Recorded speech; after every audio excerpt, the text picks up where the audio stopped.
प्यारे बच्चों, आज हम आगे पढ़ते हैं। केंद्र से जीवा पर लंब। देखो, पहले तो बताना चाहिए केंद्र कहाँ है इसका। ये बीच में केंद्र होगा, ठीक है। अब जीवा कौन सी? ये जीवा होगी, ठीक है।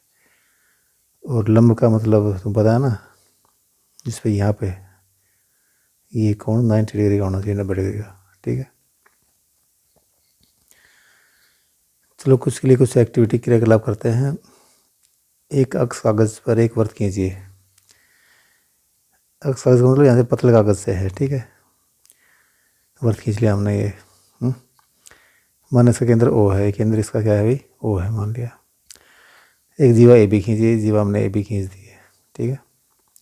कागज को ओ से जाने वाली एक रेखा के अनुदिश इस प्रकार मोड़िए कि जीवा का एक भाग दूसरे भाग पर पड़े। देखो, इसको हम इस पे मोड़ देंगे, ठीक है, ऐसे। इसको इस तरफ लाएंगे, इसको है ऐसे, तो ये यहाँ से मुड़ जाएगा बीच में से, ठीक है, ऐसे,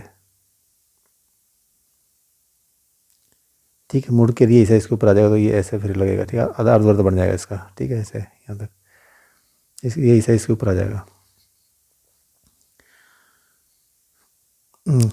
मान लीजिए कि मोड़ का निशान ए बी को एम पर काटता है, ठीक है। तो कहाँ पर काटता है? ये एम पर काटता है। तब कोण ओ एम ए, देखो ये कोण है ओ एम ए, ठीक है। और कोण ओ एम बी 90 डिग्री है, ठीक है। तो ये कोण भी 90 का है और ये भी 90 का है, ठीक है। तो पता ही है कि अगर ये रेखा है तो ये पूरी पे 180 का होता है ना, तो दोनों बराबर हो गए। अथवा ओ एम ए बी पर लंब है, ठीक है। मैंने तुमसे शुरू में बताया था कि लंब क्या होता है, जब 90 का कोण बनता है। देखिए करती 10.15, क्या बिंदु बी ए के संपाती होता है?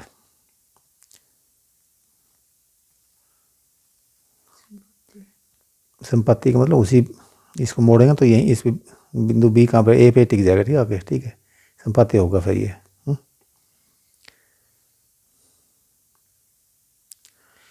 हाँ, ये होगा, इसलिए एम ए बराबर एम बी है। इसका मतलब ये बराबर भागों में बांटता है, ठीक है। इसको ये भी ध्यान रखना। अगर हम केंद्र से जीवा पर लंब डालेंगे तो क्या करेगा? उसको दो बराबर भागों में बांट देगा। ओ ए और ओ बी को मिलाकर तथा समकोण ओ एम ए और ओ एम बी को सर्वांग सम सिद्ध करके इसकी उत्पत्ति स्वयं दीजिए, ठीक है। देखो, इसने बता दिया कि हम क्या करेंगे कि हम इसको मिला देंगे, ठीक है, ओ ए और ओ बी को। तो बीच में ये लाइन तो है ही, तो एक तो त्रिभुज इधर हो गया, ठीक है। ये समकोण त्रिभुज, ये भी दूसरा समकोण त्रिभुज इधर हो गया। तो दोनों त्रिभुज कैसे हैं? ये सर्वांग सम होंगे, ठीक है। इसकी उत्पत्ति क्या है? उत्पत्ति माने इसका परिमाण क्या है इसका? देखो, परिमाण क्या देंगे हम इसमें कि भी ओ ए क्या है? ओ बी के बराबर है, ठीक है। ओ ए बराबर ओ बी। और क्या है? ये अभी बताया था कि बीच में काटता है, तो क्या है?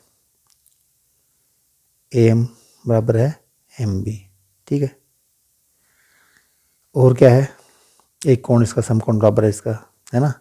ये भी 90 डिग्री का है, ये भी 90 डिग्री का। तो कौन सा कोण है ये? देखो, ए एम ओ, कोण ए एम ओ बराबर है कोण बी एम ओ।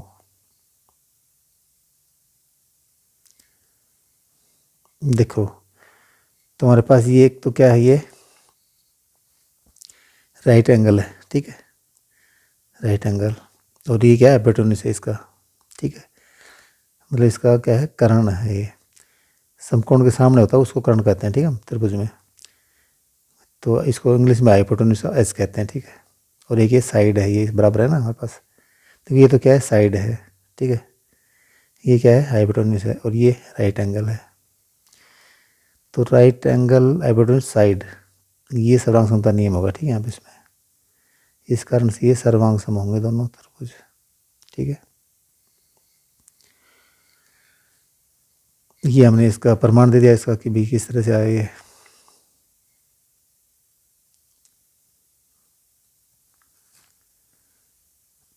प्रमेय 10.3, एक वृत्त के केंद्र से एक जीवा पर डाला गया लंब जीवा को समद्विभाजित करता है। जो हमने अभी बताया था वही तो किया है, जो सिद्ध किया था वही तो बताया इसने, ठीक है।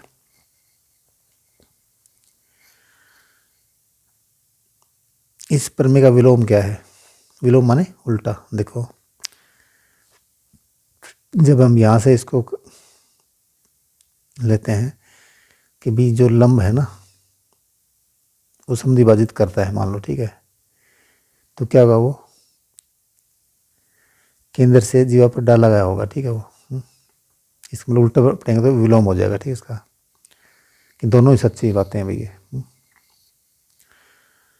इसको लिखने के लिए सर्वप्रथम हमें स्पष्ट होना है कि प्रमेय 10.3 में क्या दिया गया है और क्या सिद्ध करना है, ठीक है। दिया है कि केंद्र से जीवा पर लंब खींचा गया है और सिद्ध करना है कि वह जीवा को समद्विभाजित करता है, ठीक है। अतः विलोम में परिकल्पना है, ठीक है, मैंने बताया वही बता रहा है। यदि एक केंद्र से जाने वाली वृत्त की एक जीवा को समद्विभाजित करे कोई रेखा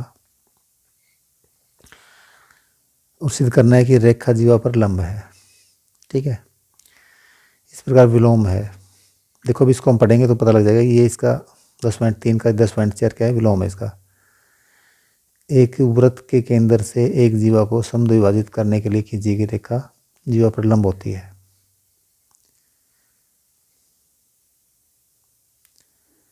क्या ये सत्य है? इसको कुछ स्थितियों में प्रयत्न करके देखिए, आप देखेंगे कि यह इन सभी स्थितियों में सत्य है। निम्न अभ्यास करके देखिए कि क्या यह कथन व्यापक रूप में सत्य है। हम इसके कुछ कथन देंगे और आप इनके कारण दीजिए। देखिए मान लीजिए कि एक वृत्त जिसका केंद्र O है, ठीक है, ये वृत्त मान लिया हमने, ये वृत्त है पूरा, इसका केंद्र क्या है? ये O इसका केंद्र है। कि ए भी एक जीवा है, ए भी एक इसकी जीवा है और O को ए बी के मध्य बिंदु M से मिलाया गया है, ठीक है ना। इसको ये M इसका मध्य बिंदु निकाला हमने, फिर O से मिला दिया इसको। आपको सिद्ध करना है कि OM लंब AB, ठीक है। लंब इस निशान किसका है? लंब का निशान है ये, मतलब 90 डिग्री कोण दोनों तरफ, ठीक है, इस तरफ भी इस तरफ भी, जैसे इसमें है जैसे, ठीक है। तो हमें सिद्ध करना है भैया कि OM लंब AB, कि OM है वो इस पे लंब है AB पे। OA और OB को मिलाइए, ठीक है, मिला दिया हमने OA और OB को। देखिए अगर 10.1 त्रिभुजों OAM और OBM में, ये है OAM और ये है OBM, ये ध्यान रखना, इसी क्रम में तुम्हें बोलना है, ठीक है। ये ठीक है, हम ये नहीं OAM बोलेंगे ना, OAM, तो हम OM भी नहीं बोल सकते हैं, ध्यान रखना, ठीक है, गलत हो जाएगा, ठीक है। हमें OBM ही बोलना पड़ेगा, तभी क्रम वाइज बनेगा, ठीक है, ये ध्यान रखना।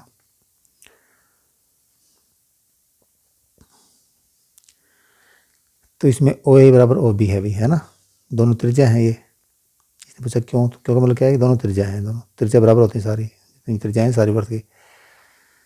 और AM बराबर BM, M बराबर BM क्योंकि दिया हुआ है हमारे पास, ठीक है, कि ये समद्विभाजित करता है, ठीक है, मध्य बिंदु है तो दिया हुआ है, तो दोनों बराबर हो जाएंगे। और OM बराबर OM, देखो ये लाइन इसमें भी है, इस वाले में भी और इस वाले में भी है, तो ये विनिष्ट लाइन है, ठीक है। ये अतः त्रिभुज OAM सर्वांग सम त्रिभुज OBM, क्यों? क्योंकि इसमें तीनों साइडें बराबर हैं, ठीक है इसकी, तो SSS रूल है ये, ठीक है। SSS सर्वांग समता नियम लिखते हैं इसको हम।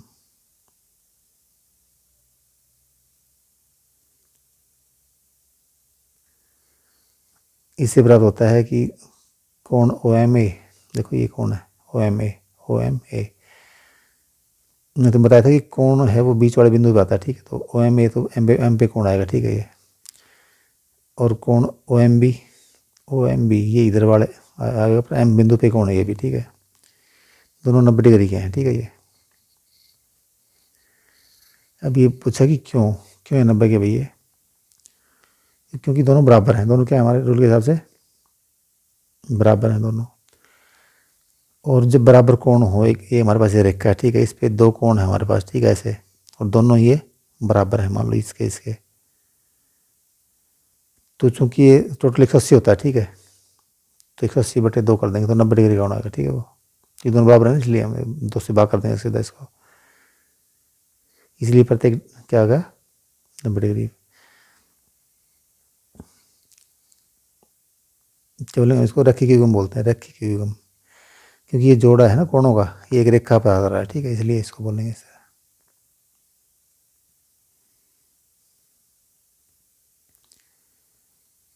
तीन बिंदुओं से जाने वाला वृत्त। अध्याय 6 में आपने पढ़ा है कि एक रेखा को निर्धारित करने के लिए 2 बिंदु पर्याप्त हैं, अर्थात 2 बिंदुओं से होकर जाने वाली एक और केवल एक ही रेखा है, ठीक है। एक स्वाभाविक प्रश्न उठता है, एक वृत्त को बनाने के लिए कितने बिंदु पर्याप्त हैं। अभी पता करेंगे कितने बिंदु पर्याप्त हैं। एक बिंदु पी लीजिए, इसे इस बिंदु से होकर जाने वाले कितने वृत्त जा सकते हैं। आप देखते हैं कि इस बिंदु से होकर जाने वाले जितने वृत्त चाहे उतने वृत्त खींचे जा सकते हैं, ठीक है। जब एक बिंदु है तो कोई बात नहीं, कितने वृत्त खींच लो उसके, ठीक है।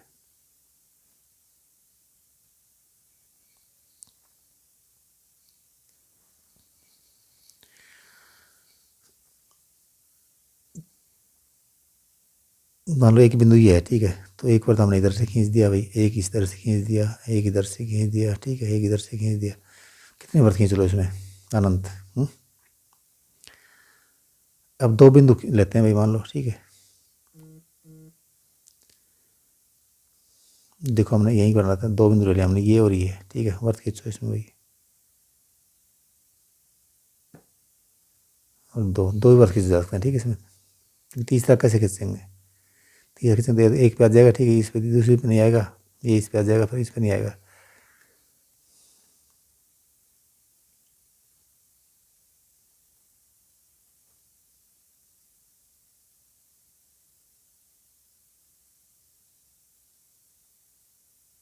हाँ, पर छोटे वृत्त आ सकते हैं, ठीक है, इसमें भी बड़े तो 2 आएंगे, पर छोटे वृत्त और भी आ सकते हैं 2 बिंदुओं से भी, ठीक है। अब 3 बिंदु ले लेते हैं भाई, ए बी और सी।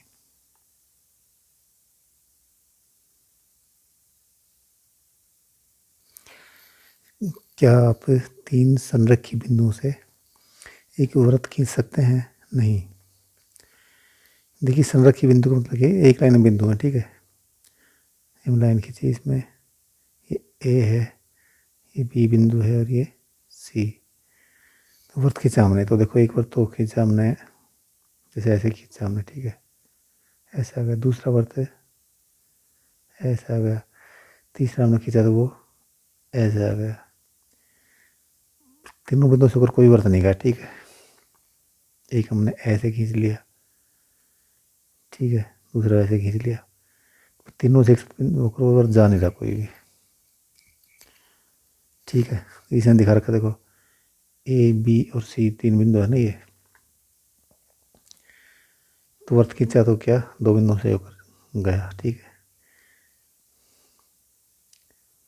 देखो या तो हम जैसे यहाँ तक खींचा तो ठीक है, हम थोड़ा बड़ा वृत्त खींचेंगे तो जैसे हम अगर सी बिंदु लेंगे तो बी बिंदु अंदर आ जाएगा, ठीक है इसके, तो या तो अंदर होगा या बाहर होगा, ठीक है भाई। अतः आइए हम 3 बिंदु ए बी और सी लें जो एक रेखा पर स्थित न हो, ये दूसरे शब्दों में वे संरेखी न हो, ठीक है। इस तरह से होंगे भाई, ए बी और सी, एक रेखा बनी है ना, ये एक रेखा बनी है, अलग अलग रेखाओं में, ठीक है।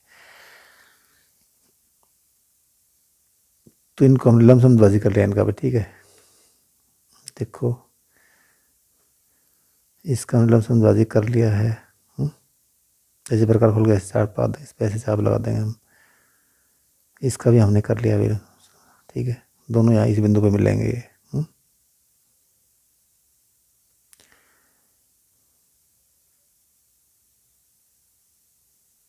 ठीक है,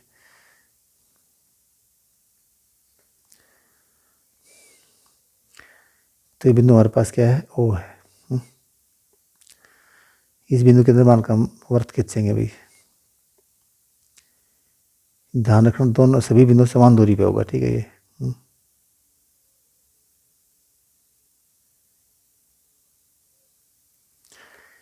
जो कि साफ साफ समझाएगा इधर वाले चित्र में, देखो साफ साफ समझाएगा।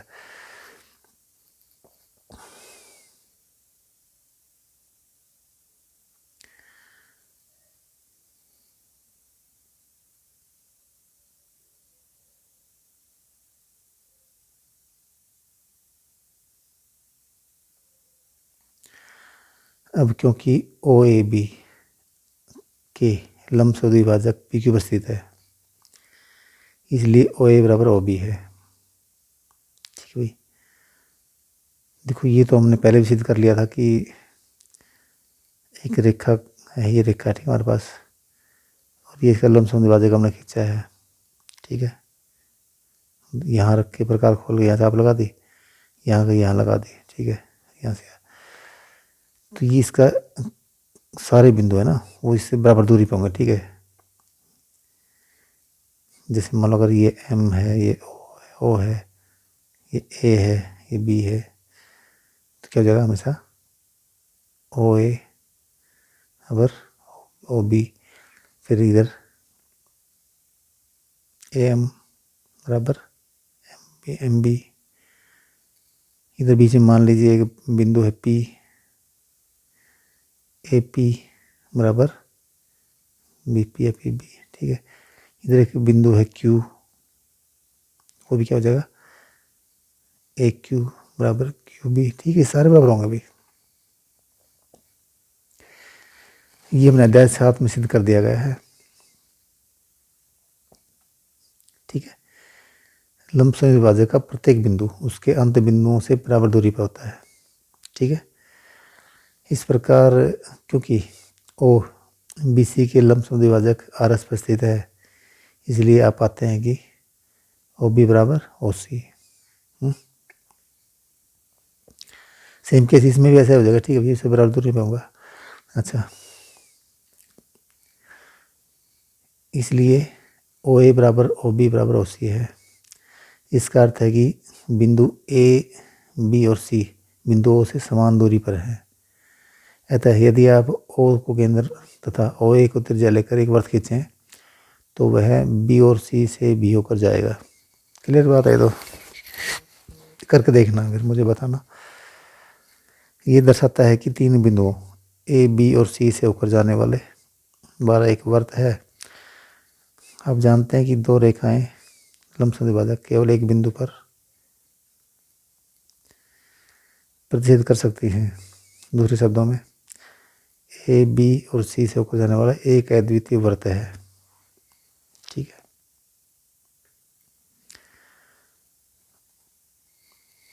आपने अब निम्न प्रमेय को सिद्ध कर लिया है। तीन दिए गए असंरेखीय बिंदुओं द्वारा होकर जाने वाला एक और केवल एक वृत्त है, ठीक है बच्चों। देखो ये ना, इसका केंद्र ये यहीं आएगा, ठीक है, क्योंकि और दूसरा नहीं आ सकता ना भाई। लंब इसका भी करेंगे, इसका एक ही बिंदु पर काटेंगे, क्योंकि लंब विभाजक तो एक ही होगा ना, इसका भी एक ही होगा इस रेखा का। तो इसलिए ये एक ही वृत्त आएगा, ध्यान रखना, दो नहीं आ सकते हैं। यदि ए बी से एक त्रिभुज हो तो प्रमेय 10.5 से शीर्षों ए बी और सी से होकर एक अद्वितीय वृत्त खींचा जा सकता है। इस वृत्त को त्रिभुज एबीसी का परिवर्त कहते हैं। परिमाण चारों ओर भी, तो चारों ओर का वृत्त होगा। देखो ये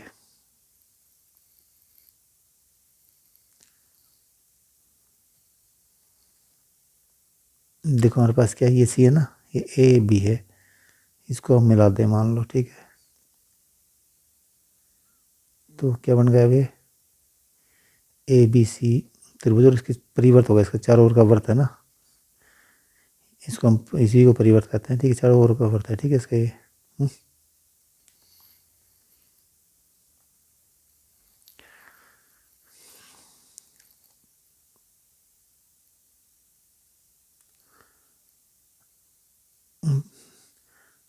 और इसका केंद्र तथा त्रिज्या कर्म से त्रिभुज के परिकेंद्र और परित्रिज्या कहलाते हैं। चलो ये भी उसी के हिसाब से नाम दे दिया, बाकी कोई बात नहीं, ठीक है। मेन बात ये कि ये कि इसका क्या है, ये परिवर्त है, ठीक है। देखिए आगे पढ़ते हैं। एक वृत्त का एक चाप दिया हुआ है, देखो हमारे पास मान लो ये चाप दे दिया इसका,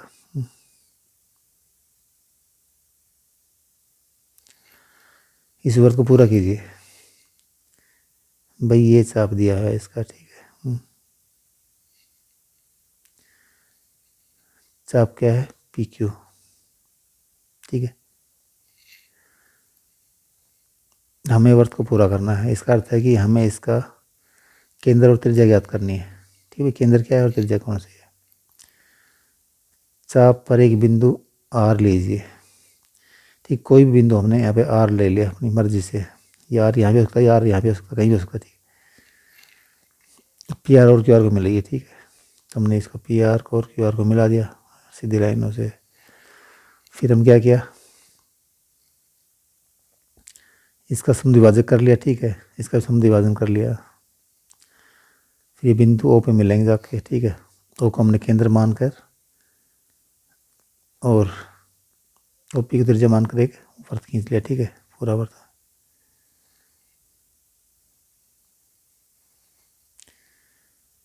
तो ये हमने कर लिया है भाई, इससे पहले पर में भी हमने नहीं किया था, ठीक है। चलो बच्चों ये छोटे सवाल हैं, और ये उदाहरण दिया ना, ऐसे ही सवाल हैं बिल्कुल ये, तो तुम इसको ज़रूर करने की कोशिश करना, ठीक है। धन्यवाद, जय हिंद, बाकी फिर पढ़ेंगे, फिर मिलेंगे।